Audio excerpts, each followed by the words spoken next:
Can you say hard hats, folks? Hard hats, lunch pails, steel-toe boots? Anything short of a championship this year is a failure. Look at this boomer right here. You've just got so much talent here. Somebody said we need to apologize for Jalen. Can I quote it, John? What are we apologizing for? What did we say? What did we do?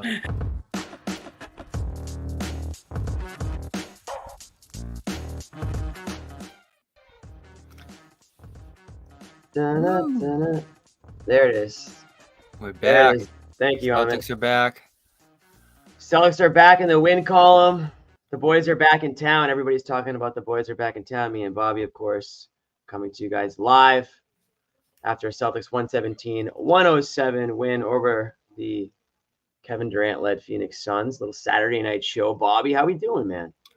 Good. I enjoyed this one. Get ready, Jimmy, because this might be, aside from the Suns game next Thursday, the last big matchup for a while for this team.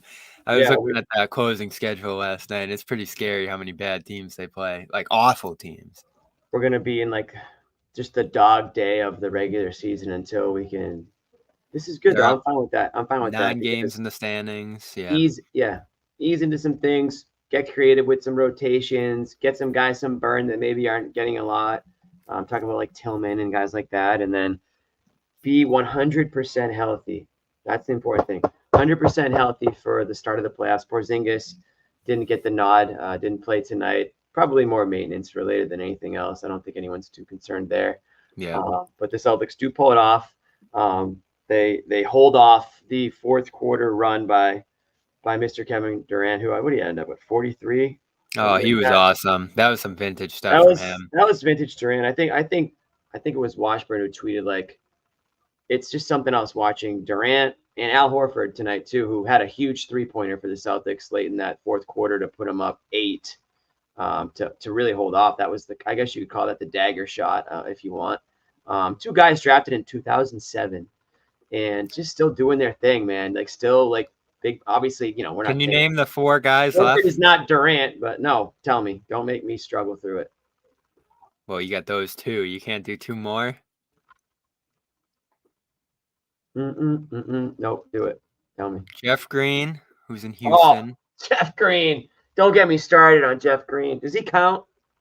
He counts. He's still playing. And Mike Conley up in Minnesota. And you know what? Like, I'm giving Jeff Green. I'm giving him. He just won the championship. Jeff Green has done a lot to he's talk about a guy who had a heart issue and had to go through all that and rehab and come back and to still be playing to the point where he can be in a roster is a testament to him. But I'll never forgive him for the way things happened when the Celtics traded for him and they traded Perkins away. And I don't want to get into it. I'll get into a bad mood. But let's talk about this game, Bobby. Josue, welcome. Just in time for the Jeff Green talk. Jimmy, save it, man. Let's get into it. Don't get me started. Yeah, don't get me started. We can revisit that. I'm here for that. Yeah, we don't want to revisit that one, Josue, because it did not end the way we wanted it to. Danny Ainge needs to take that one back among but that's the one. All right, we got the 3 amigos here tonight, Saturday night. Maybe Sherrod jumps in. John is up. John's probably in bed Saturday night at this time. He's probably in bed. We'll give him a break. We'll give John a break tonight. He's been on a lot of these ones, but off the top, I mean, what stands out to you guys? I mean, we had a game somewhere. Yeah, we had a if the Celtics blew this one, I think John would have probably hopped on, but they pulled it off. Tatum, unlike the last couple of games, Tatum showed up tonight in the fourth quarter, had a couple of big plays, couple of big shots, nice emphatic dunk, and was pretty humble after the game as he usually is in the post-game interview, basically saying that he's on games where he quote unquote stinks it up, which he said was one of those nights tonight. He relies on his teammates to come through. So we'll get into that a little bit as well. Bobby, we'll start with you. Just, thoughts on tonight's win after, and we can talk about this one later again, but after a tough loss in Denver, which I'm sure a lot of people didn't stay up for that show because it was a late one. So we can maybe rehash that a bit too. Tatum characterized that loss, that performance after that game as him getting out of the way, him spacing for Brown. Another guy had it going. And I thought it was total BS. We said it on that show late that game. That was not just him, being the man of the people there, trying to get everybody else involved. He was really bad in that game. Missed shots, sloppy with the ball, all the way down the line. So tonight, I thought was actually a better example of that. And yes, he missed shots. Yes, he had some bad turnovers in this game. On the whole, it was another, I'd say, mediocre Tatum game. But to stay in the game, make the plays late, that's more the Tatum we expect, and the Tatum that wins games for this team. And I thought he said it well after the game, the fact that he can lean on the teammates. I thought there was more Derek White tonight, something we asked for last game. More Drew Holiday as well, who was pretty solid. And Jaylen Brown, great again. 2 missed free throws in the fourth quarter that could have played a big role in this game going the other way, but overall attacking mismatches, making the right play against those mismatches when Phoenix tried to do some funky things defensively. I thought he was amazing. So I like the way they shifted their focus and ball time towards some other players, knowing that Tatum didn't really have it in this game. And at the same time, Tatum staying in the game enough to be able to make those plays late, because he wouldn't have been able to do that against Denver, as you saw in that fourth quarter. Josue? Yeah, no 100%. Question. I just think a lot of the times the criticism is going to be when the Celtics, when obviously things don't go well and they lose or whatever. I think it's going to go back to, well, what happened with Tatum, and obviously that would happen tonight if it went the other way. Yeah, people are licking their chops now with Tatum, right? I mean, the critics are watching his every move. It's amazing the microscope he's under, and he's under. It's fair. Bobby, if he makes that corner 3, you really think people would have been giving him crap, even if they were to lose in that overtime? Maybe a little bit, but they would have said, "Hey, without Tatum, he hit that big shot." And in this game, I think he would have said they won, but man, did they play bad. Right. But we wouldn't have been giving him so much flack. And in this one, he hit the dagger, so to speak. But it was the other stuff as well. I mean, those 2 turnovers were ugly. I'm thinking to myself, oh, here we go again. And let's face it, the Phoenix Suns should have made at least one of those 3-pointers between Kevin Durant and Royce O'Neal. Like, they had wide open looks. So maybe the Celtics just caught a break. But yeah, I mean, the fact that he seemed like he wanted to play the whole fourth quarter, whether as playmaker or picking his spots. And I think that it was one of those where it was a combination of the two, where he was going to pick his spots. Whereas in Denver, it was more of the pouty, disinterested. Tonight, he looked uninvolved. Yeah, exactly. Taken out of the game. Exactly. Tonight was different. When you look at compared to when you look at what happened in Denver, where it was just like he was just not into it at all, and it was just he was overly frustrated with his offense that it overtook his focus. Essentially, right? In this game, completely different. He didn't lose the focus, but his offense clearly wasn't there. His scoring wasn't there, but he was trying to find other ways to be effective. And I just think he was just way more engaged against the Suns than what we saw a couple nights ago in Denver. Why do you think that was, though? I mean, is it the Durant factor? We know that those two. The Durant factor. Close, the criticism off of what happened. Yeah, is it just the noise? Maybe. I think it's the noise. It's weird coming off of the Player of the Month award, right? And with what Jalen's doing right now, I feel like he's like, man, this has to translate into wins. So I think there's some of that as well. But yeah, I mean, marquee matchups, nationally televised game. Durant, I think, is a factor. One of those guys that I feel like he's like, man, he's one of those GOATs, and rightfully so. I mean, he nearly helped the Suns get back into this one, but they fell short. Tatum already at the podium, given his own explanation, said he took a mental break with some coaches on Friday in Phoenix. They golfed, and Tatum won some money. Oh, he said that? Golfing's back. Golfing's back for Tatum. I thought he said. What was the question? Put that down for a bit. I don't know what the question is, but we'll see if we can get a clip of that one. And what do you mean, Jimmy? Did he stop golfing? He loves golf. I thought that he said that I thought I saw somewhere that maybe he wasn't doing it as much anymore, but who knows? Yeah. I mean, you can't do it in Boston this time. Right. Yeah. I mean, that's probably by default, right? Right. You got to do the base, but no, we'll get. I'm sure we'll try to get some clips if we can. What do you think was different, Jimmy? I just think. I mean, I kind of piggyback off what you guys said a little bit. I didn't get to watch as close.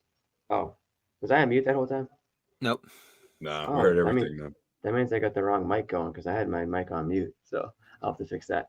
But no, I think that honestly, he was more engaged tonight, and I'm not going to say it was because of the noise or because of Durant, but listen, he's still Jason Tatum. I mean, it's not like, yeah, it's to me, it's more rare to see him struggle and to have a bad game than it is to have a good game, right? I mean, I think the expectation is, minimum 25, but 30 plus points here. So it's how is he getting other guys involved? To me, it's not so much the execution in the first 3 quarters. It is down the stretch. It's knowing the situation. It's being the killer. And I think that's what a lot of people want with Tatum is we know you can score. We know you can pass now. We know you can rebound and do all those things. But can you be a killer? Can you take it to that next level? And actually, if you're talking about being the quote unquote face of the NBA and, all this stuff, well, you got to do more than what you're doing. And tonight, again, he didn't go into, it wasn't like, oh my God, unbelievable MVP caliber performance by any stretch, but he was able to rein it in that fourth quarter, make some big plays, and trust his teammates. And that's the other thing is he doesn't need to be, as much as he wants to be, and maybe we want him to be, he doesn't need to always be the guy late in those games. And that's what I think a lot of people are saying. And when they pull up the stats, say, wait a second, he's, 3 for 30 late in games and from 3 or whatever it is in close games. But you have Jaylen Brown, you have Porzingis now, and you have Derek White, you have Horford, who had a big 3 late in this game. You don't need to go into hero mode. As much as you maybe want to be the face of the NBA and be the franchise guy and be the hero, you actually do have enough help where you don't need to be that person. So just don't force it. Don't automatically assume that that's where it's going. And they've had to adjust his mindset in that sense, going back to the Ime year, where he would talk about, you don't have your shot, you got to do all this other stuff. And that's, as you said, Jimmy, the most shocking thing about the Denver game is that he didn't rebound. He wasn't impacting the game from a playmaking position. He was struggling in that regard. And defensively, he had some lapses in that game, or at least he didn't meet the moment in terms of how he can in that position. So to see him do those things in this game, I do think he passed well. I do think he got off the ball well in spots. And he certainly made some defensive plays as well down the stretch in this game. He can do that.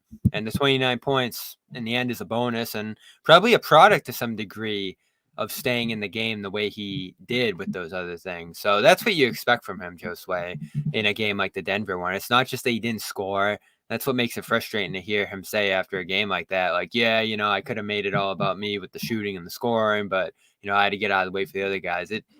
It's not about that. It's about doing the other things. Josue, I can't hear you. Shoot. I forgot. You're good. Myself. No, okay. Yeah, I just think a lot of the times it's what you just said, Jimmy. Like I'm the face of the NBA, or it's like you got to back that stuff up, or at least that's what people are going to expect out of you. If you're going to set the bar that. But why put that pressure on yourself though? Like, why say those things when it's like you don't like pull it back a bit? You don't.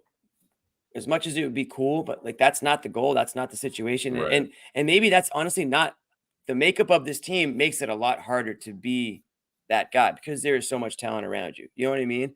It's like you have a Jaylen Brown on your team who's the highest paid player in the NBA currently. You have a Porzingis who I think we can all agree if he's played a few more games as an all-star this year. You have a Derek White who's playing way above what anybody, I think expected. So it's hard to just rise above all that and be the MVP or the face of the league. And that's fine if your goal is to win a championship. So I think late in games, let's keep that same energy and let's think that same way where it's like, it doesn't need to be me dribbling down the clock. And I hope Missoula look around, dude. There's so many options and there's so much talent on this team where if you do find yourself in a situation late in the game, don't be afraid to call that timeout. Don't be afraid to drop that play for somebody else. Don't be afraid to have Tatum as option B or whatever it might be, because there is that help. And it's good to have him there too, but there's no need to put on that like unnecessary, just like default pressure. I'm the guy. This is what's going to happen. And we're going to go down with this ship. You know what I mean? Because it's like, then it's like, well, which one is it? Like, what's the narrative here? I mean, like clearly none of us believe that Tatum is all out there to be the face of the NBA, MVP talk. I mean, even though he was technically in that conversation after Joel Embiid went down, was he hearing some of that noise and saying, maybe I need to sort of push the ball in that direction, or at least push the narrative in that direction, so people can get talking about it. Maybe not. Maybe he was just feeling himself off of the win streak. But my thing is, I was surprised to hear him talking like that. To hear him talk like that, because they've been so consistent with the narrative of it's all about championship. It's about the team, team this, team that, and I love that. Especially when you think about the last couple of runs and the hurdles that this team has faced. Like, okay, yeah, that's the right message to send. Believe in that. Everyone has to subscribe to that. And then it was kind of. I was a little surprised, all of a sudden he's like talking about being the face of the NBA and, he's back into the MVP conversation. But look, at the end of the day, it's about winning a championship. And that's what the Celtics team is on pace to do. And, if he was mentioned in the MVP conversation, well, that's great. Go ahead, do your thing. But I was surprised for him to sort of like engage in that type of stuff and saying like, oh, well, I'm the face of the NBA, or when, especially after Rumble Bobby at the All-Star weekend, Adam Silver got the question, like, who's the next face of the NBA? As if like commissioner anoints, who the face of the NBA is, like, doesn't quite work. We're already worried about life after LeBron, man. Let's not rush him out the door yet. Right. And then Tatum is like, it kind of felt like he was campaigning like, hey, I'm that guy. And it was like, well, wait a minute. I thought it was about winning a championship here. And if anything, like, we have to say that. You don't say that about yourself. I was a little surprised by it. The campaign for that, and then the MVP stuff, which backfired pretty quickly because it coincided with some pretty bad stretch of play and a couple of losses. And, again, I think if the Celtics blew this one in the fourth quarter, tonight's show goes a lot differently. And I'd be very interested to see how a lot of fans and how a lot of critics think about this team over the next month. But they're able to right the ship, coming off in a tough loss, still on the road against a good Suns team. Granted, they're not the Celtics, they're not the Nuggets, but this is the Suns team with a guy in Kevin Durant, and they've got plenty of talent on this team. A team that should be in a team that's, I would say, I don't know where you want to put them in the Western Conference, but top 4, top 5 team easy with talent wise, right, Bobby? No, yes, 5, 6. Beal, Booker, Durant. Yeah, Booker being out tonight was a big deal. Yeah, that was the thing. No Booker for them, no Porzingis for the Celtics. It's like, what do you, how much do you want to put stock into both those things? It's just they have nothing. The game really started to turn early when the benches came in. Even the start of the fourth when Phoenix brought in some bench guys like Bol. It's not a good cast. Saban, Lee. Right. Well, you can say that about the Celtics too. I mean, we can talk about the Celtics bench the same way. I thought they gave him a real good spark early in this game. You had Kornet scoring early. You had Hauser hitting a shot. You had Pritchard hitting a really difficult corner three. So this is the Celtics bench getting back to themselves a little bit too in this game, just as it was for Tatum. They were awful in Denver. You're talking about two guys, though. You're talking about two guys when you're talking about the bench. Well, that's talking about Pritchard the game and Kornet. for the Celtics there. Yeah. So you only need minimal contributions from those guys. Yeah. And they got them. And that ended up being, I thought, a difference in the game. We can get to the Kornet stuff later. But I just like how they played as a team here. And back to Tatum. A lot of it's the aggression, too. And that's why I do generally like this game from him on the whole, because he stayed aggressive. He stayed involved. He played big minutes. And he did all those little things. Yeah, and he wanted to get back into the flow of the game. Like, I'm looking at the little notes I have here. Put up a lot of shots in the fourth, and I don't think he was forcing them. I think he was getting them in the rhythm of the offense, flow of the offense. He got that nice driving dunk. He missed some open threes. He had that nice step-through move that he should have made in there, and he got a second chance to make it. I mean, that's just point-blank shot there. So I love him staying in the game. I love him reducing the turnovers, because those are really the plays that are unacceptable. Dribbling off the foot, losing the ball in traffic. Those are the killers. He started to clean those up as the game went on. So he didn't shoot well.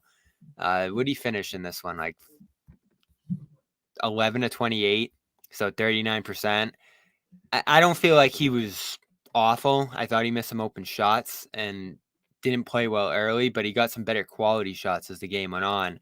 Stayed in the flow of things. Because the one thing you can't do, and this is what he did against Denver, is just give up the ball, get out of the way, and, maybe he has 7-8 assists by the end of the night. But the turnovers dig into that. He's not manipulating the defense because he's not involved. And he's so passive that he's easy to guard. And that happened in the finals 2 years ago. And that happened against Denver. This wasn't that kind of game to me. I don't think Phoenix was doing anything that took him out of the game. I don't think he was passive. I thought he was aggressive, made some mistakes early, cleaned them up late. And that's what you got to do if you're him. I thought this was, as you said off the top, Jimmy, just Tatum being Tatum. And, maybe there's some things he needs to get better at to be at that next level of the game. But what they need to do to win, and as they always talk about, winning will kind of solve all those things. Him staying dedicated to that kind of approach to the game.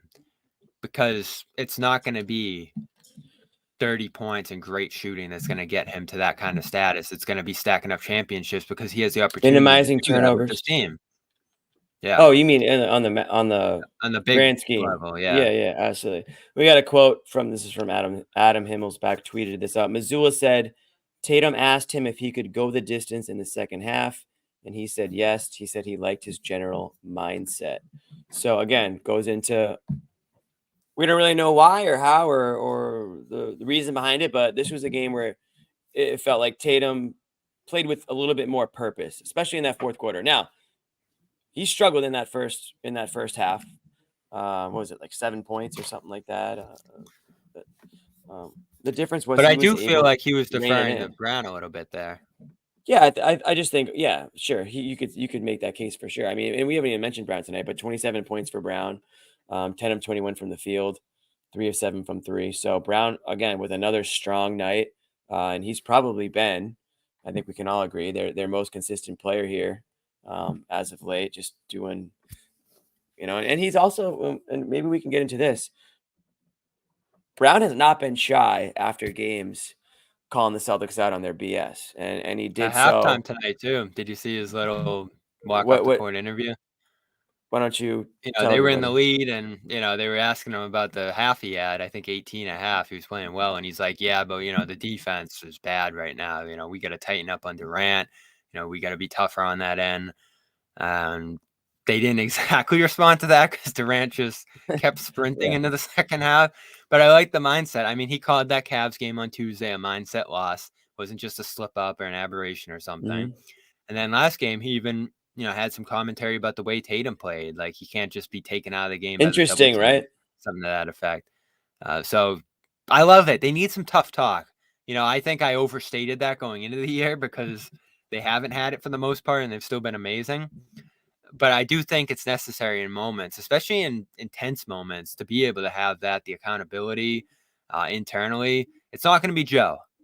We know that. So it's got to be a guy on the team, and it's got to be a guy on the team with stature because the Smarts and Grants of the world are out the door. So, it's got to be Brown and Tatum being able to communicate with each other. And it doesn't have to be petty and snippy and through the media. But those guys do have to be on the same page. And I thought they played well in that sense tonight. They had a couple passes to each other for some baskets. They didn't quite take turns. I thought the offense played within a good flow in this game. Like, it just looked better offensively for most of the game, even when they were missing shots. It was a bad third quarter drought. But overall, I thought it was a functional offensive performance for them. They looked more like themselves with the ball whipping around, different guys being involved. And I love White being a big part of that too. Josue, I just want your opinion on. I feel like that was the part that we missed a lot in Denver, man. Like, I thought that was a great opportunity. He was non-existent. Yeah, if he was non-existent, but it's one of those spots where it's like, how does he say, "Hey, it's my turn to cook"? You know what I mean? Like, it was hard for him to sort of jump into it, so to speak, right? And I feel like not the case tonight. Like, he took the initiative, and I love that because I think this team is especially against a team like the Suns that, like, let's face it, that defense is not their thing, right? They don't want to go out there. They were awful. It's so hard for them to string together stops. And White is the kind of guy that makes defenses like that pay. Like, that's what he's about, especially when you look at stretches where you can tell they're really dialed in on trying to slow down Brown and Tatum. Like, that's when he's able to jump in there and guys make that extra pass and they find him. So we saw that tonight. But man, I was so happy for Al to finally make a 3-pointer. Like, I just thought that was a big shot. Such a big shot. And you could just tell the look on his face was just like, yes, like, okay, I still got it. And of course, what was he, 0 for 6 before that? 0 for 6, dead in the corner. No one's near you. He's like, shoot. Take this. Whoa. Didn't even think twice. And lights out, like Jimmy's light right now, man. Like, hold on. That was it. I mean, Tatum was technically the dagger after the fact, but that was one of those like, oh, okay, Phoenix is kind of in trouble now. Whereas right before that, it's like, man, this is almost anyone's game now. Even though Celtics had a lead, it's a one possession game, and someone like Durant out there, well over 40 points, could have reached 50 if he had enough time. It felt like it could have been one of those nights where these two go into overtime. But yeah, I mean, look, that's the luxury of having guys that can just step in there and hit some big shots. Drew Holiday, you can make that case for him. Those back-to-back threes in Denver, but obviously, they had to. It put them in place to complete a comeback, but it fell short. But tonight, it was the extra shot, the extra passes that sealed off any hopes of a Phoenix Suns comeback in the fourth. Definitely, White's a big part of that. I love the way he plays. As dysfunctional as this offense can be at times, he always makes the right play. As I think Jimmy's messing with his Christmas tree over there. I don't know what's going on with my ring light right now. I'm going to just put it back. Yo, is your place haunted, bro? Hope that it works. Halloween. My light just went out. Yeah. It just went out. I couldn't get it back on. It was flickering. Nobody move. It's a ghost messing with you, man. Yo, I got the same setup here too. Anything moves, it's just gonna all melt down. If you saw my setup, you would think I was. You already know I'm a joke, but you would be able to confirm that I am a joke. Jimmy, what I feel is hanging by a thread. This place is going to collapse at any moment. Jimmy, I feel like if they just gave White the ball for the whole game, and I know that's not feasible, I know that's not even the best option for them, but I just feel like fewer things would go wrong. And there are too many games where it feels like if they gave it to him for 3-4 possessions at least, White, things would go better. Yeah, he never turns the ball over. Could have had like 11 assists in this game if a couple other shots went down. You hate it when like 3 possessions go by and he didn't touch the ball. Like, yeah. It looked like there was a concerted effort to at least get him more involved coming off the Denver game here, and it worked amazingly. It's because of what happened in Denver. I really believe that. Especially in that fourth quarter, it was just non-existent. So. It's White and it's Holiday too. I mean, and we've said this over and over and over, guys. It's a blessing to have these two guards. You have probably have like the smartest, most reliable backcourt in the NBA, right? Just seriously, like guys who just. I mean, yeah, you're gonna get the turnover, and Holiday's been guilty of it. Right, but for the most part, they're very responsible. That's true. You just feel confident when those guys are in the game, just playing their style of basketball. So like, let them do. This is why I always say, and I don't want to get into it, but like, let's stop trying to force point Tatum and point Brown and point this guy and point that guy. You already have two really, really, really elite guards on your team that can do that. So why don't you just let them do that? Talking about Holiday and White. And let Tatum and Brown do all the other things that they do well, and stop trying to force a square peg into a round hole. If we can stop doing that and let these guys, play to their strengths, we'll be good. We really will be good. So to your point, guys, it's good to see Derek White be more involved. Give him the ball. Let him use his big brain, his big basketball brain, and put his guys in position to do what they do best. Like, that's exactly really what it needs to be. And Holiday's going to do the same thing, and he's going to be the guy on the defensive end as best as he can. And again, tonight, Durant's going to cook anybody, and that just happens on some nights. I mean, these are the best of the best. Great offense beats great defense. I've been saying that since day one, and that's never going to change, especially when you're 7 feet. He's the 1% of the 1%, Durant. He's got the height, and he's got the skill and the athleticism, which is rare for somebody at that height. It just doesn't happen. So you're going to get those nights where he goes into Kevin Durant mode, and it's going to happen all the way up until the day he retires. It's just what's going to happen. Well, this is the debate we had after the last game too, and our guy Ben there just said it. Like, the extra pressure those guys get, that's why you go through them. And I think that's a mindset that went even back to the Ime days. Like, he really wanted to get that going for that reason. But I think what we're talking about more is those big moments, like late in a game, like, when you're down a couple possessions or things are going wrong, or late in a game. And we've talked about those issues, Jimmy, coming out of that Cleveland game. That's where you need to involve your best playmakers. And Missoula as a coach needs to have a bigger, thumb on the scale with the offense, just in terms of manipulating it and getting guys involved and making some more unique, creative plays. I thought he had some good plays out of timeout in this one. And a lot of that sometimes comes down to involving some of those playmakers better. Even Al in this one, I think we both said Josue after that last game, just having him out there a little bit more and having him in the pocket and having him just touch the ball, good things are going to happen when that happens. And too often in that game, he even, I'd consider him among their most reliable playmakers, Jimmy, even though he doesn't get his shot off quite the way he used to and draw defense. But he's going to make good decisions within the flow of the offense. I don't think it's any mistake that they had that smaller lineup out there tonight. Brown and White and Holiday playing a ton, and then Horford at that 5 spot, and even Kornet, who I think moves the ball really well. The ball was just zipping around. Like that great alley-oop play to Kornet. You had guys flowing in different directions. Al kind of got in the pocket sometimes and kicked the ball out. Holiday did too. Even Tatum. Like, Tatum doesn't have to be on the ball to get touches and make plays. Like, he can roll to the rim and score and pass out of that spot. So it's just about being less predictable. And I know, like, their mindset this year at times, Jimmy, has been, we got this set. We're killing this mismatch. We're just going to do it over and over again until the defense changes. And that's great when it's working. But sometimes it leads to droughts. And you have to be able to, call a play or switch up your alignment or just involve different playmakers, even if it's not necessarily going at a mismatch. Facts, my dog. Okay, it's past the 30-minute mark of the show. I dragged this out as long as I possibly could, but the chat's clamoring for it, Bobby, and it's time to talk Luke. I mean, so there's great not much... game. Hold on. Let me just...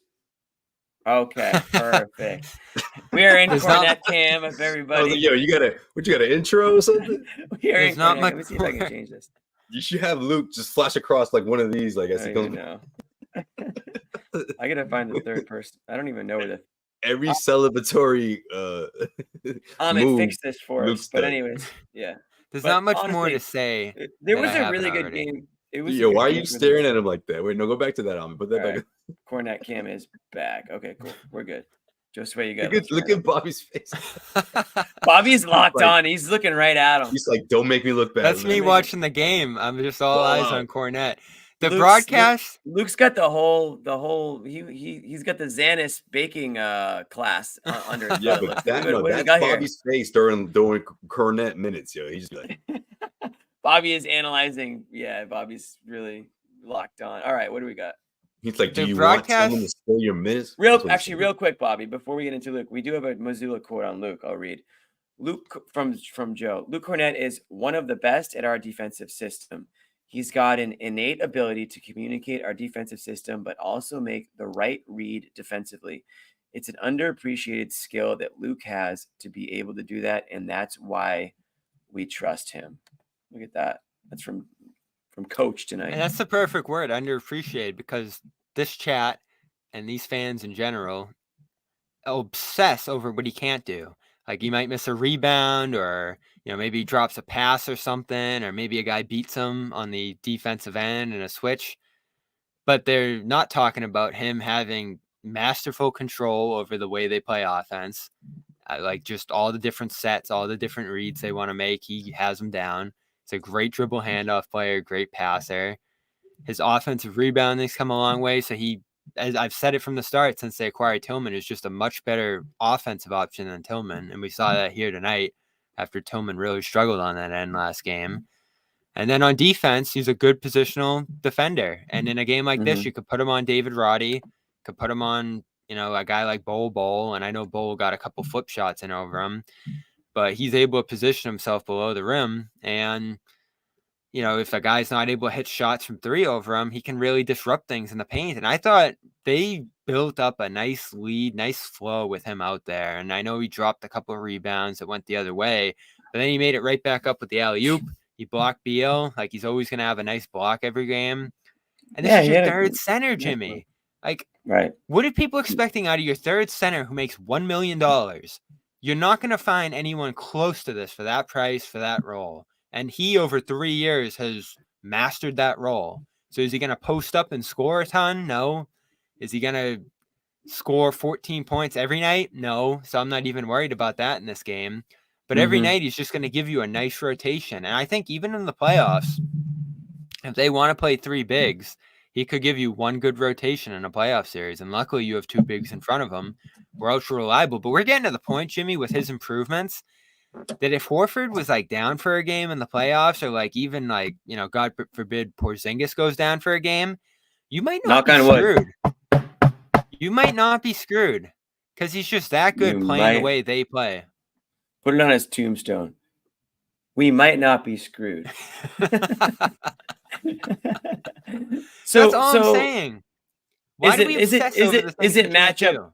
Is it extremely matchup based though, Bobby? He's matchup based. I've always said couldn't sniff the court in Denver. I think they were just trying things in that game, and honestly, Josue, it might have gone better if they played him. Josue playing Kornet or not. Yeah. I just feel like it was one of those great opportunities for Tillman, but maybe. Yeah, right. I had no problem with them playing him. Maybe why not try both guys? I mean, this is your last chance. Oh, you want some double big Tillman Kornet? No, not at the same time. Let me be very clear. But let's see how one guy looks, and then let's see how the other guy looks if it's not as effective that time, because this is your opportunity to do that. I just find it strange that, Luke goes from having, a great game tonight, but previously couldn't sniff the court. I don't know. And you're saying, oh, we might not be screwed. Well, it's like, if Mazzulla is that confident in him, and it sounds like he is based on what he said about him tonight, why is he getting DNP CDs? Is he really that much of a matchup based guy? I think that was just experiment for that night. Letting Tillman get extended run. Mavericks game similar. Like, you have 4 centers right now, so you're gonna have to find spots to put them in. And the tough part, Jimmy, is in that Cleveland game on Tuesday, I thought that double big look with him and Al really struggled. Like, the offense was just flat with those guys out there. They were able to ignore those guys too much. And that's really a big reason why that Cavs run to win the game got jump started. The Celtics just went stale for too many minutes there. I think it's the same deal. Somebody woke up from his Saturday night, a little late night nap. John Zanis is in the chat, everybody. Nah, he's watching. He's watching us, and that's not the real John Zanis. I don't know. No, it is. It's got the. I think it is. It's got to be. That's the blue check mark of YouTube. Nobody wants that tool mark. Nobody wants to be John Zanis, so there's nobody pretending to be John Zanis except John Zanis. Someone's pretending to be his pies, but that's that's a different story. We'll take that. But how do you feel about Kornet, Jimmy? How I've always felt, Bobby. It's just. Thanks for being consistent.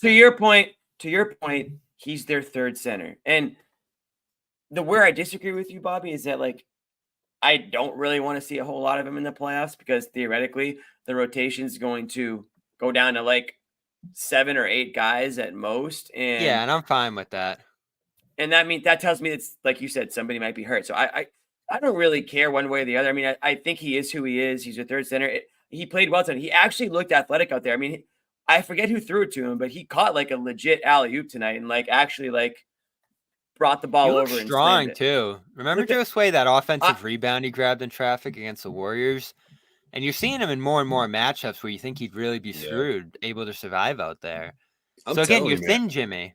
I feel like he heard that talk, man. People being like, Tillman's gonna give you more of that muscle, that physicality. You heard my question? I was just gonna say, Bobby, don't you dare ask Luke if the DNP CD little bit of a fire under him, because you're gonna get Celtics Twitter all up in arms. Isn't that amazing too?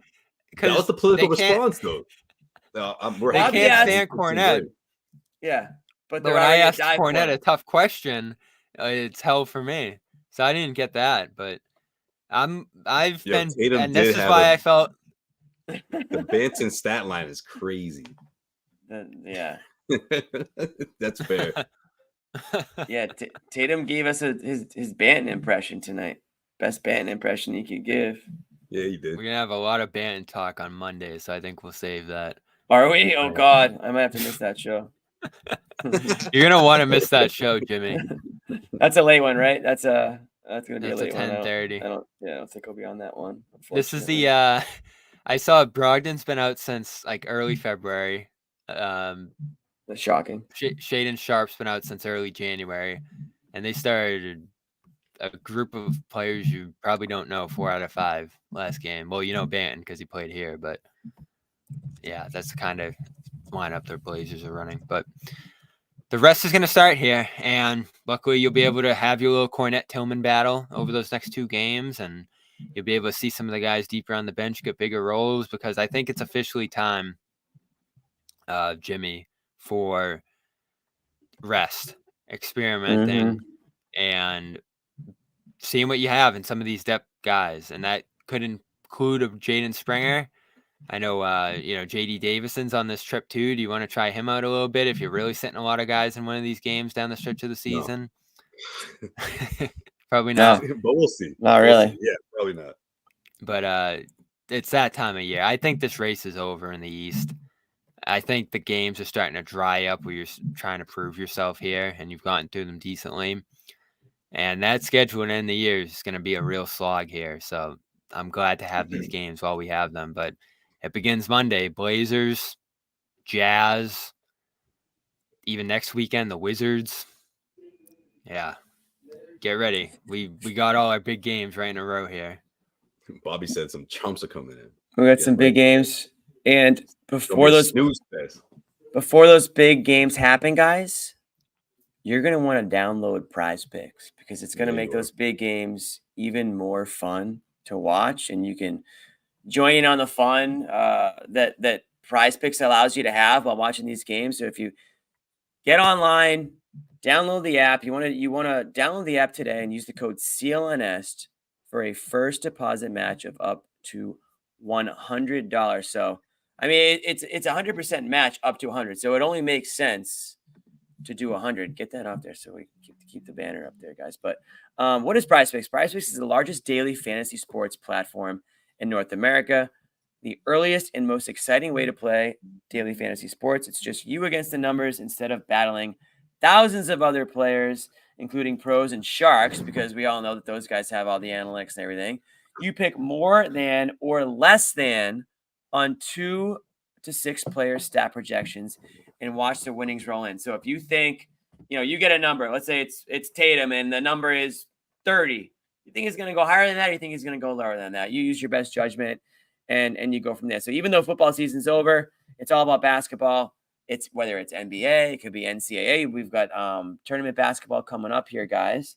And you just get on the excitement with it. It's America's #1 fantasy sports app. You can turn your hoops knowledge into serious cash. And you can also play against people like Meek Mill and Sugar Sean O'Malley. Go to the community plays under the promos tab of the app to view entries from some of the biggest names in the PrizePick community each week.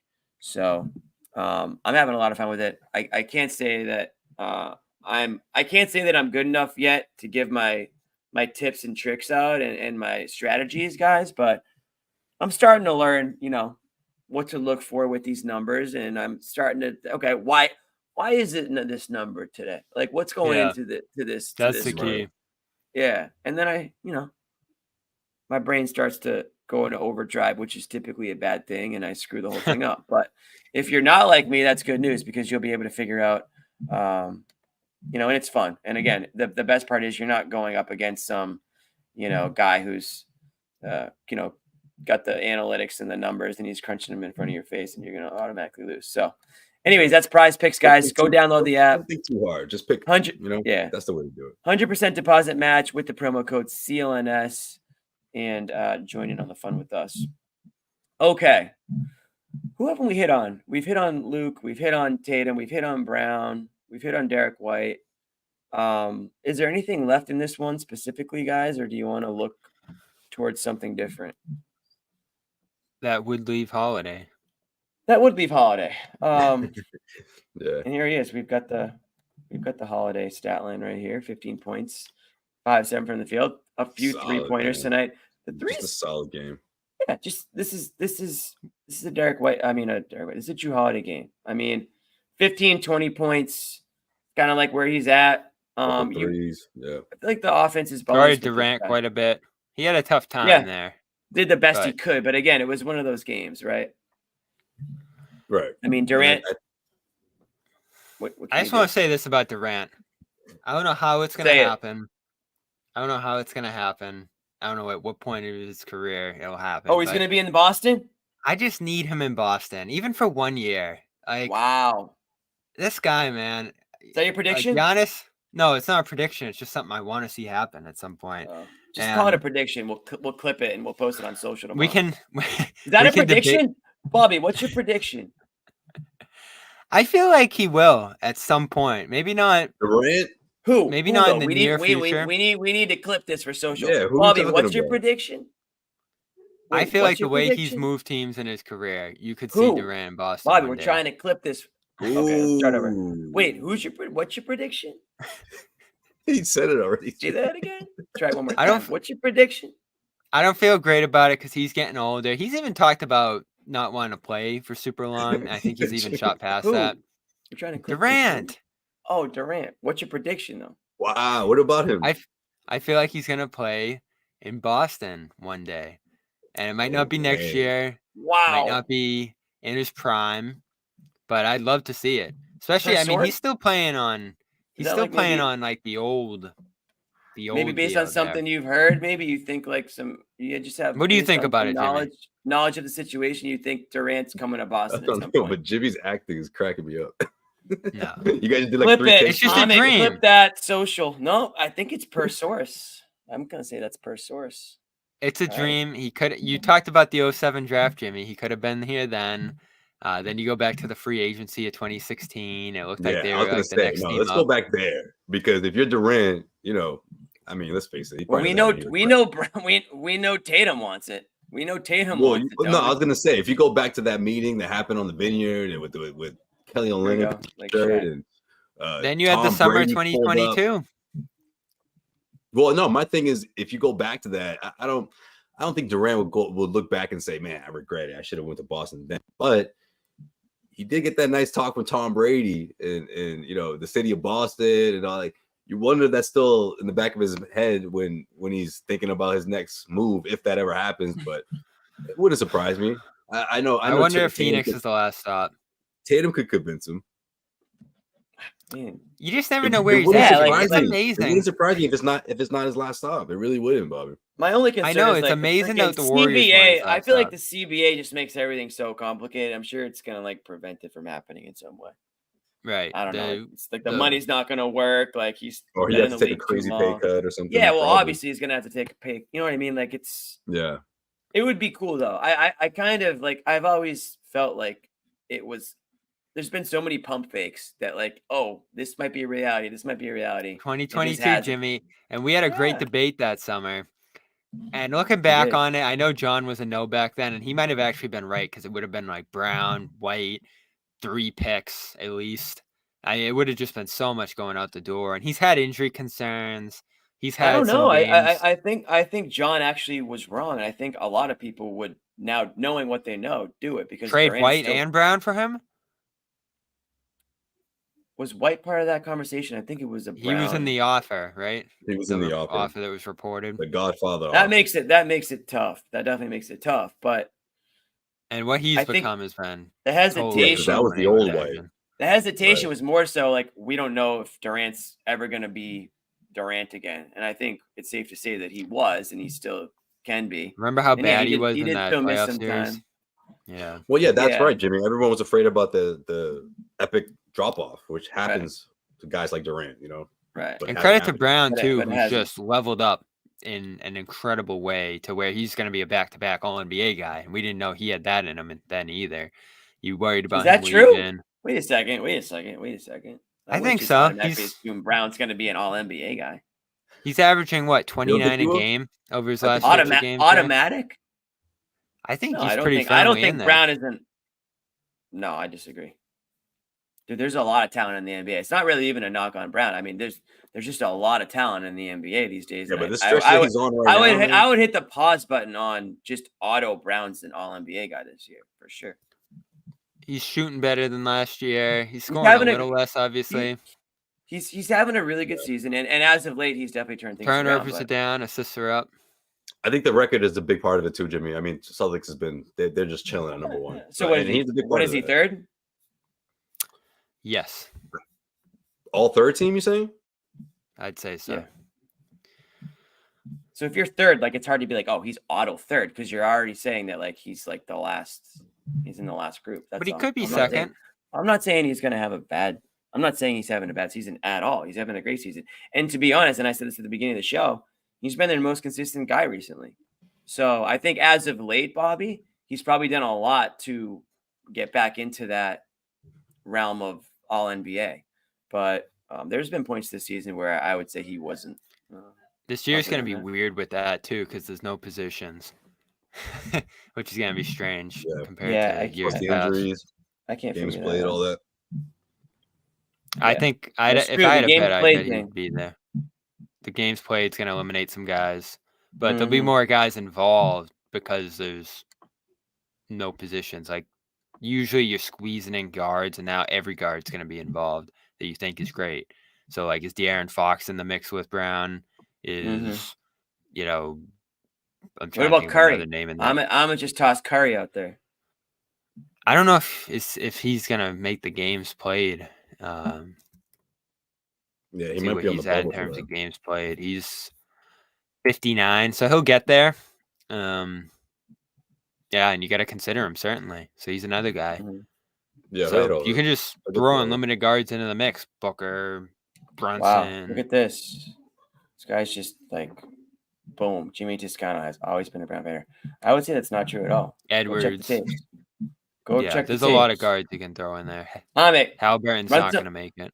Run some clips of me just giving Brown all his flowers because there are tons of them out there. Jimmy said, "Yo, Ahmed, go through every episode we ever done and find some personally send them to whoever that commenter was. Right. No. Let's get this on the show before we wrap up. Perfect. Yeah, do that right now.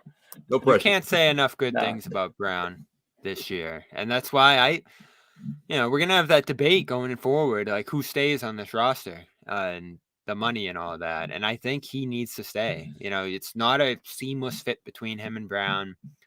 You have to really have other guys there who can make it work between them. And Porzingis has been a key for sure this year, as has White.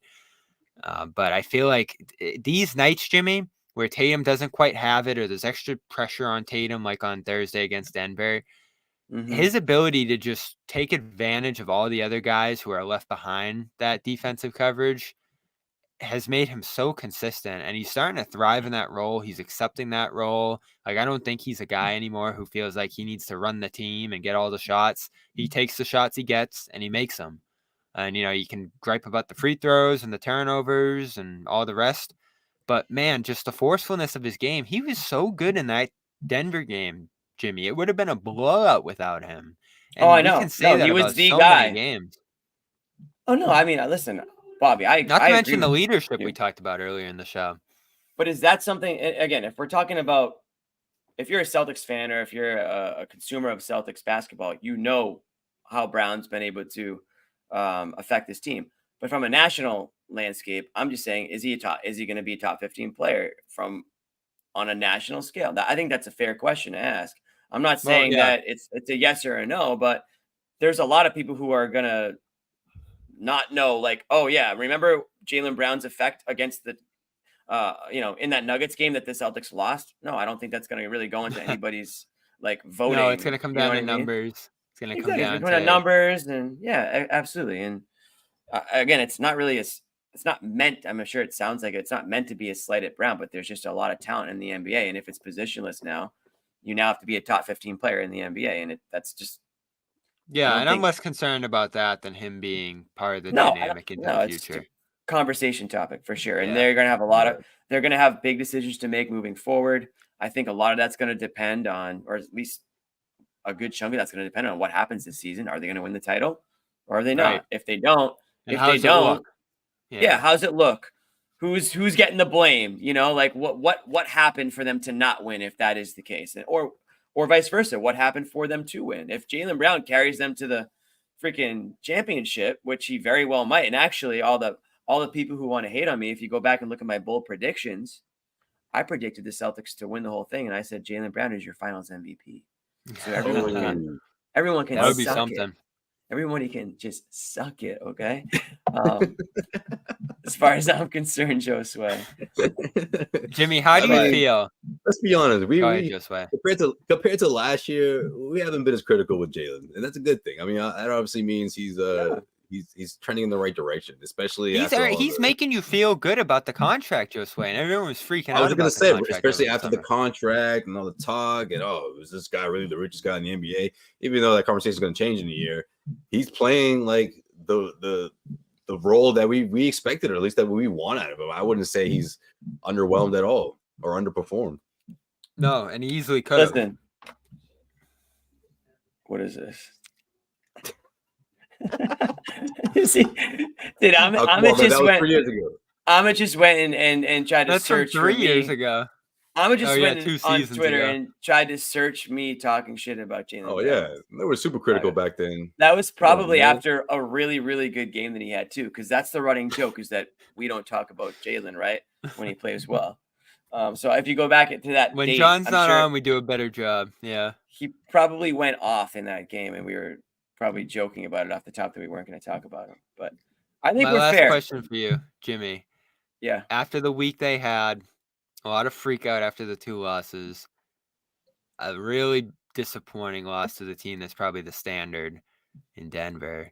And then, without Porzingis, they get back on track. And you pretty much see that they can probably get by anybody else except the elite of the elite just because of how much talent they have. Phoenix here, good example of that. Mm-hmm. Where are you at on them? I am at right now, this very moment, and my answer can change because I need to see how things shake out in the playoffs. But right now, after what I saw in Denver, I think Denver is slightly better than the Celtics. So in a 7-game series, I have to take Denver over Boston right now. I think Boston's the best team in the East. I think that they should. I think if you're a betting man, you should put some money on them getting to the NBA Finals. I'm at this point, if the finals started tomorrow, I'm taking Denver, but who knows how they look leading into that if they get there. So my answer can change prior to that. I'm sure we'll have our predictions if we get to that point again. But right now, after what I saw, it's Denver. I think they're connected right now. Jimmy. The answer's going to change. It might change. I guarantee you it'll change. I guarantee you it'll change. But right now, this is where I'm at. This is what happens. Think about it, guys. This is like the 30 in a row where it's like you ride the wave of a deep playoff run, and when you get to the finals, you're just like, oh, there's no way these guys can lose. I mean, look, in 2022, looking back on it, I feel like one of us should have called this thing right, but none of us did, right? If I'm not mistaken, we all picked the Celtics, but we were so like, maybe we had blinders on, but like, I just feel like when you ride the wave of that momentum, you're like, oh, this is going to carry over. And sometimes, we overlooked on the other side of things. So that's why you gotta really question everything with them, because they've had great teams, and they've let down. That's true. But also, if you look at the two sample sizes that we have, there's a lot that both teams sort of didn't bring to the table. Okay, both teams weren't the best version of themselves. I think that's what we'll look back on when we think about the season series, even though the Denver Nuggets did beat the Celtics. But you look at the Nuggets team as a whole compared to who they were last year, and I see them missing some of those pieces. Caldwell Pope, Bruce Brown, I thought was huge for them in that run. Shit, even Jeff Green, right? I mean, yeah. What's up? KCP's still there, but yeah, lose Brown, lose Green. Right, but he didn't play. That's the thing. Like, I feel like we didn't see in both of those games. There were instances where they weren't all there, and I think that throughout the postseason, we'll find out more about this Nuggets team. I'm not saying they're gonna have a hard time getting to the finals. They might. I think, but Bobby, I think the Clippers are the only one that really stand out a lot. Oh yeah. Okay, there's teams that could make it a 6-game series, but I don't see a team where it's like, whoa, that team might. But that matters, Josue. Outside of the Clippers, that's the only team in the West that I think. The Clippers are the only team where I say that's the one that could beat the Nuggets out west. This is going to set the tone immediately, Jimmy, because if they go 6 in round 1, the Celtics, what's going to set the tone immediately? How long their series get drawn out in the East. Like if they're playing a Bulls, Hawks, even like a Pacers at this point. I know they lost Mathurin and they've given the Celtics some issues, but they should be able to sweep those teams 5 at the most. And last year, you go 6 with Atlanta. It almost went 7. He's not wrong. It almost went 7. And then round 2, you go down 3-2 to a Philly team that you should have handled and barely squeak out that game 6. And then in Miami round 3, you blow 2 games early and you look tired and you lose some guys to injuries later in that series. So that's what screwed everything up last year. That's what you can't do this year, especially when you're this 1 seed by 8 games at this point, and that's in the bag. Beat Chicago or whoever it is in 4 round 1. Move on to round 2. It's probably going to be a tough-ish team, but 6 games, something like that. You're done with them. And then the East Finals, it's going to be a battle from that point on. Like, someone's going to emerge in the East, Jimmy, that we're not expecting. I know John likes the Bucks. Knicks. I still like the Knicks. What Philly about the is lurking. Bobby, don't you have a little birdie telling you that the Cavs are a tough team? Yeah. I think that's a team that analytically right now is emerging as that number 2 option in the East behind Boston. And the numbers are saying a similar thing about Miami last year, even though they were the 8 seed. So take it with a grain of salt. Mitchell's hurt. Mobley's hurt. That team hasn't been able to get healthy all year. Strus just went down for like 3-4 games too. So I don't know if they're going to be able to play together and get right. And they certainly had a huge playoff disappointment last year. But, they played you tough last year. You always have to respect the Heat. But, let's just admit it, Jimmy. They got a major break round 1 last year. Like, if Giannis is healthy, do they get out of round 1? I don't know. And then round 2, they, beat up a Knicks team that was a little battered too. So that was a little bit of an aberration last year. But if you lined up against the Heat, and it really looks like that shouldn't happen in round 1. They've been a steady 5 seed, 4 seed kind of team of late. Yeah. You shouldn't run into them round 1. And that would be the real scary thing if you had to play a team like that round 1. If you're against Miami round 2, you've destroyed them this year. And they've lost some important guys. They've added some important guys too. But with the team you have now, you should be able to put that Heat thing in the past. Now, they would still have my respect. They could certainly draw out that series as we talk about here, but the East should be yours. You're up 8 games in the standings. That should. All right, you asked me where are you at with this team? Stop talking about the East because we all know that Celtics are going to get out of the East. Are they the Nuggets? Where the are Clippers, you? Where are you with them?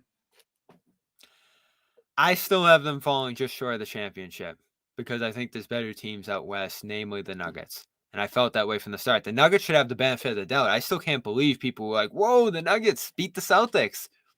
They have the best player. They have the best team. They have the most together team. So it shouldn't be a surprise if they go back-to-back here. And a lot of it's on Tatum. No, I don't think he has to rise to that occasion. Gotta be. It's also. I don't think it would be a surprise if the Celtics won either. I don't think it's a surprise either way. Those, I think, most people would agree are the 2 best teams in the league. Now, right now, it seems, and again, we're basing it off recency bias, right? The Nuggets feel a little bit more connected. They again, you saw Jokic be the best player on the court. You saw him again show why he's the best player in the league. It's not just his scoring; it's his passing. It's his ability to just affect the game in so many different ways.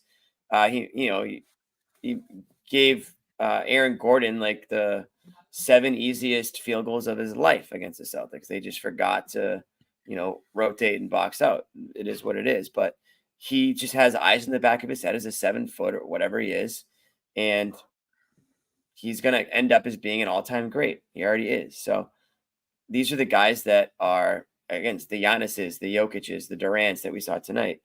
These guys are always going to be there. They're always going to be trouble. The Celtics,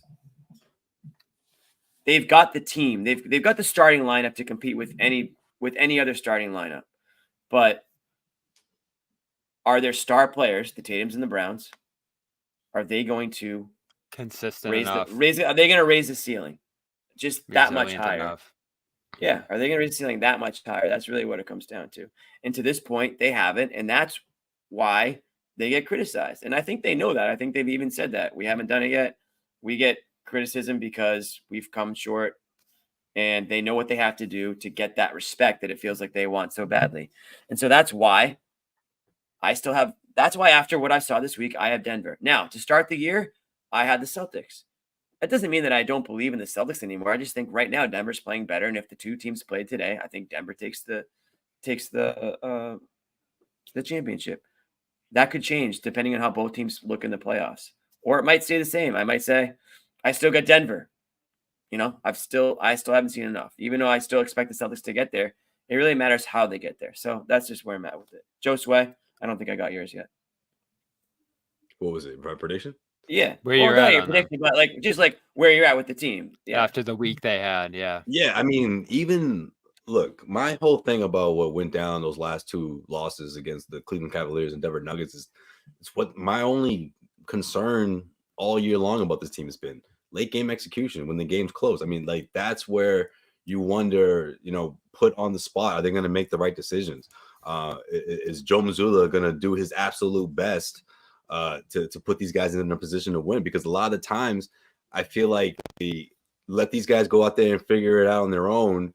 It's a big spot for them. And even though these guys are getting more used to it, you wonder how much of that experience is going to translate into doing the absolute right thing in the postseason. I mean, I like that these guys got those 2 L's. You know, it's good in the sense that, you know, it gives them that experience just to, hey, we got to be the margin error is super thin down the stretch. We got to be much more efficient. I love that Kristaps Porzingis had that great, you know, matchup against Jokic, the best of the best. You can tell he was just really enjoying that moment, and also maybe a little too much. You know, kind of like, man, that's Jokic. You know what I mean? I felt like he needed that experience, and I'm glad that he got that. But it doesn't change my level of concern because we haven't seen it consistent enough, and that's a testament to how dominant the Celtics have been. You know, it's like, wait, like why are you beating up on these teams so much? I want to see how you guys are doing at the end of the fourth quarter. So obviously, like you can't fault them for that, but it doesn't make me feel any better coming out of what we saw in those 2 losses. Even if they lost it in different ways, I don't think it would have. I mean, maybe it helps, but the fact that it came down to, you know, maybe the corner 3 from Tatum. You know, if he makes that's just kind of what how the game presented itself. But getting to that point is what worries me. You know, 0 for 8 from behind the 3-point arc and giving out a huge lead like that. Sure, is someone on the other team going to score 20 points in the fourth quarter all the time? No, but the way you handle that just didn't feel great. You know, how much is Kristaps Porzingis going to be involved? Does he disappear in the last 2 minutes no matter what? Does the ball always have to go to Tatum at the end of the game if the game is tied? How do we feel about that? You know, especially if he's not having a great shooting night. I just feel like this pattern that we've seen, that we saw a lot last year, kind of comes back to repeat itself when they're in those situations. So we'll see. I want to show the 2, Jimmy, because but in terms of them winning the East, none of that has changed. No, I think me neither. It would be an epic failure, collapse, whatever you want to label it as. If they don't make it to the NBA Finals. I mean, we all picked them in the beginning of the year. We all picked them to win the East, and I imagine we're all more confident in that prediction now than we were. Right? Yeah, than we were to start the year. Now, Bobby had them losing to the Nuggets in 6. Me and Josue had them winning. Sherrod had them winning. John had them winning. But we all had Celtics and Nuggets, right? We all had John had the Warriors. John had the Warriors, but he always goes for the Bulls, though. I had the Suns, which sounds like that's going to be wrong too. Bobby did have the Nuggets. Bobby predicted Nuggets in 6, so that seems. I bet you he would keep. What they did last year, they stormed through the playoffs, and Jokic is just so much better than any other star. What's interesting is that right now the Celtics are still favorites to win the whole thing. They were last year. Remember they were down like 3-0 and the odds were still like 300 or something for them, and like Vegas just kept believing in them the whole way until they finally lost. So I mean the odds have always loved the Celtics for some reason or another. Actually, they're plus 210 right now, and the Nuggets are plus 420. So I mean that's double. That's quick math. I get it. You know, odds on like threes fall, all that. Like they're gonna be a load, and you know we can have a longer conversation about that Nuggets game another day. But if shots fall against Denver, the way Denver relies on the 2, and you know just to go to some Missoula stuff here, like there'll be 2 games in that series where the Celtics just run the Nuggets off the court because the shots are falling and the Nuggets can't keep up. You know, because they just don't have as much shooting. It just comes down to those 1 or 2 games that really go down the wire. Those will swing the series. And the Celtics could wrap it up in 6 if they take care of business in those spots. But I talked about it with one of their writers, Matt Brooks last night. Like, if it's going down to the wire against Denver, you just know Jokic is going to make all the right plays, and it's a lot of pressure on you to do the same. And I pulled up these numbers here. Chris Forsberg shared these after the Cavs lost, Jimmy. I don't think you guys got into them that night. I found this so interesting. I actually wrote about it on the site after. So they're 18, well, now 19, because tonight was technically a crunch time game, 5 under 5. But they're 19 and 10 in crunch time this year, and you say, oh, like that's really good. But then you start narrowing it down. 3 points under 3 minutes. They're now 12 and 10. 2 points under 2 minutes, 9 and 9 after these last 2 games here. Go down to 1 point in the final 1 minute. They are 4 and 7 now, I believe. Or 4 and 7 because tonight didn't get there. And then you bring it down to the last 10 seconds, and they are 2 and 6 after that Nuggets game. Well, no, technically no. 2 and 5 still after the Cavs game because they didn't go down to the last shot in Denver. But still some crunch time struggles here. As you start to narrow down later and later into the game, closer and closer. So, that was some good stuff by Forsberg there, digging that up after the Cavs game because we came down the last shot again, and Celtics slipped up in that spot.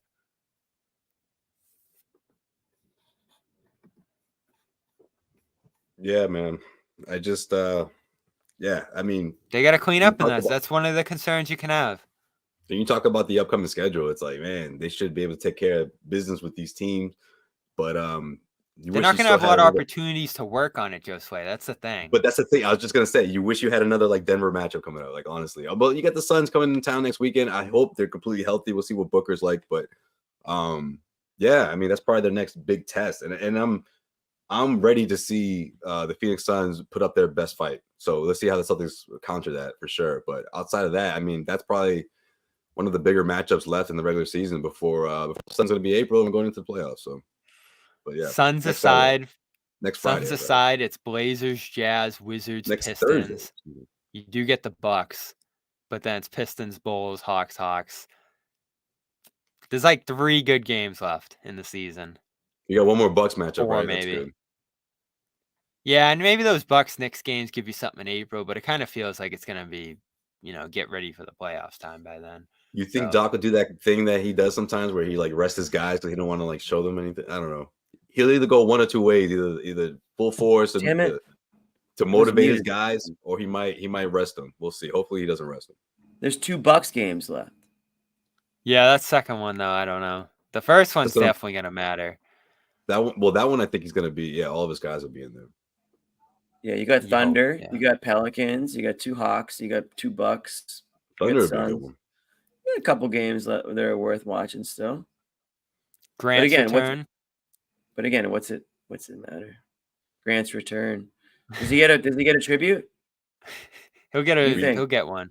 Yeah. We had this conversation. Oh, we did? Damn. He did so much community stuff. I don't think he did. He did so much community stuff. They're gonna give a nod to that at the very least. Bobby thinks he's gonna get Jimmy to charity. Get the community award in the middle of the game, the Kelly Olynyk. Yeah, they did that for Smart. Oh, that's Smart did way more on and off the court because he was here longer. Grant did a lot of community stuff. Listen, I'm not gonna. Okay, I believe you. I'm sure he did, but they get it. But now he gets a video tribute because he planted some trees. He hit 7 threes in a game 7. Helped you get to the finals. And that was your number one thing. The game 7. I'm like, come on, Jimmy, are you with me on this? Kelly's game 7 versus Kelly Grant's got a video, right? Did Kelly get a video? No. My point is Kelly got video because the community stuff and that game 7 was different. Kelly and Grant went off. He dropped 28 in that against the Wizards to put him away. Not to say that Grant had to drop 28, but it just didn't have the same feel to it because it was just they can't stop him out there, and came out of nowhere. Kelly was solid, but Kelly and Grant had very similar Celtics careers. 4 years, 1 legendary game, and 1 really solid season. Kelly didn't embarrass himself to end his career with the Celtics like Grant did. No, he actually went out on the high note. Yeah. Grant got kind of got bullied. I still love him yelling in the face with Butler, but they didn't. I like and that's again. why he's gone. I love the right idea, Oh my wrong God. execution. Right idea, That- wrong execution. No, my thing is right That play- idea, but like Draymond said, that's not you. All right. Wrong message. So, Yeah, right message, That wrong play- messenger. I give him Yeah. credit because nobody else in the team wanted to do it apparently, and that says more about the team than I think it says Grant. Unfortunately, you didn't have Jaylen Brown stepping up or Tatum stepping up and saying something or just wanting that smoke, or if you at will. the free throw line in Cleveland. Yeah, I'm gonna make both. I'm gonna make both. Nope. They- no, you aren't. No, you aren't. Didn't even split. That play where Embiid stepped on his head was absolutely insane. I can't believe Yeah. he got up from that. Speaking of Draymond, he literally talked himself out of Dallas, man. Let's be real here. Like it His was return should have already happened. Yeah, but they got tired of him. They got tired of him down there. It's too bad. speaking of Draymond, he had Paul Pierce on his podcast. I haven't listened Great to it yet. episode. Great Has episode. it I saw good? that Yeah, on I saw some Friday. clips. Yeah, it it's really looked like good, some good man. stuff. I didn't know Yeah. that they were. I didn't know they were even tight like that. But hey, good on Pierce and good on Draymond for being able to just do that. You know, I don't think they're tight like that, but I don't think there's that like. Yeah, You there's know no what I mean? hatred, rift obviously. between them. Yeah, because Right, everyone always talked about that video, which of course right at the top, Paul was just like, all right, we got to talk about this. When he was talking about they thought you think that they love you like Kobe, and Paul saying how he didn't even know that the microphone had picked that up until he looked at his phone and had like 100 notifications. But yeah, no, it's a good conversation, man. I thought it was pretty cool how Paul just pretty much talked about his career and the chapters the things that he had to go through to get to become a champion. You can just tell. You talked about Draymond, getting stabbed and everything again too, which is he talked about that as well. And Draymond just really engaged and really you could just tell he was really impressed with what Paul had to say. And yeah, I felt like he was trying to get Paul to open up a little more about that night, but it was a really good episode, man. It was good. Speaking of episodes, we're gonna wrap it here. But do you guys have anything you want to pump or plug before we go? You guys have any of your own episodes coming up? Not an episode, but an appearance for sure. Tomorrow afternoon I'll be on EI at 11:30. You guys are you guys want to fire up the app or chime in, listen? Toss on the radio dial. That's the old radio. What's on? Usually 90. What do we got? 93.7 on the 93.7. 11:30 area. Okay. Maybe on your way to Mass. Who's on the who's on the show? Like who's? I'll be on with Arcan, Christian Arcan, who does the 2 to 6 of Monday through Friday. Give us a shout out, Josue. Give us a shout out. Come on. All right, I got you. I'll shout you out. All right. And then bring your episode of Such a Maxwell podcast coming as well. So that was pretty cool, man. I got to check in with Max with the West Coast road trip. My man had the shades on, looking like LeBron indoors in street clothes. Oh, yeah. But except you see LeBron last night. Max did the right thing. He did it outside in the desert, so it was pretty cool. But check us out, man. He got a balcony off his hotel balcony deck, so he recorded off of that, and we just got into a lot of what we just said in this episode, but from Max's perspective, Celtics late game execution, losing the way they did, Jason Tatum's struggles, and what Jaylen Brown's been doing lately. So yeah, that's coming out as well. Nice. We love Max. And we love you, Josue. So we look forward to that. Bobby, you got anything you're working on? Or you just chilling? Boston Sports Journal columns out there. Nothing crazy this week. I talked to Ricky Council, who played with both Jordan Walsh in Arkansas and Jaden Springer in Philly. So he gave some insight on those guys. And then CLNSmedia.com for a write-up of this game. And are you two joining us Monday for the big one, Trailblazers? I will not be on Monday show. I will be in bed for that one. You know I don't do those game time decision, but I'll let you. Who knows who's gonna play that game for them? Yeah, you might not see me till Thursday. Suns again. I guess I'm just the Suns guy. The Celtics got a back-to-back, huh? Monday, Tuesday. This is the Blazers lineup right now. Delano Banton, Anthony Simons, Chris Murray, Duop Reith, and Tumani Kamara. Tumani who? I'm going to have to do some serious YouTube highlight reel you watch research. some clips before this one, Yeah, there's a reason I'm not on Monday night show, and it's not just the late night. It's because I don't know who the hell any of those guys are. All right, so we got Trailblazers Monday, Jazz Tuesday. Listen, we got everybody covered. Everyone's covered for these games. Then the Celtics come back to Boston just for one game against Phoenix. Little weird little trip here. Then they hit the road for Washington. That's your next week right there. So Blazers, Jazz, Suns, Wizards. We'll have you guys covered the whole way through. Once again, we want to thank PrizePicks. I'm gonna hit PrizePicks. I'm gonna hit DC for the anniversary of the traffic game, Jimmy. Are you going? Yeah. Make sure you don't get caught. Hopefully the Celtics leave early this time. Yeah, we don't want another fiasco like that. Wait, which one you talking That was about? Remember they lost to Washington and Jalen blamed it on the traffic? Oh, that's last they season. came out like or was that this so year? No, flat, last year. Yeah. That's actually, you know what? Apparently ESPN said that's the game that made them interested in Porzingis. I don't know if they were just playing that up, but if that happened, I guess it was a good thing that they lost that. Porzingis return game. I might have to bet the over. Actually, no, he went back. He went back in October. Yeah, but... well, he's back again. Right. So I'm gonna probably hit the under on every Celtic in that game just for the traffic situation for the prize pick under, and then I'm gonna hit the Porzingis over though because he's gonna come up. He knows his way around the city, so he might get there on time. But again, guys, that's PrizePicks. You want to download the app and put in the promo code CLNS for 100% deposit match up to $100. So put in 100, get an extra 100. I mean, there's really no better deal than that, to be completely honest. That is it for us. I am going to try to find the outro. Amit, hit me with the outro if you're listening. If not, Wait, Amit's got an outro for us, I think. No, he doesn't. He said he was going to work on an outro. He had a phenomenal game. Phenomenal game.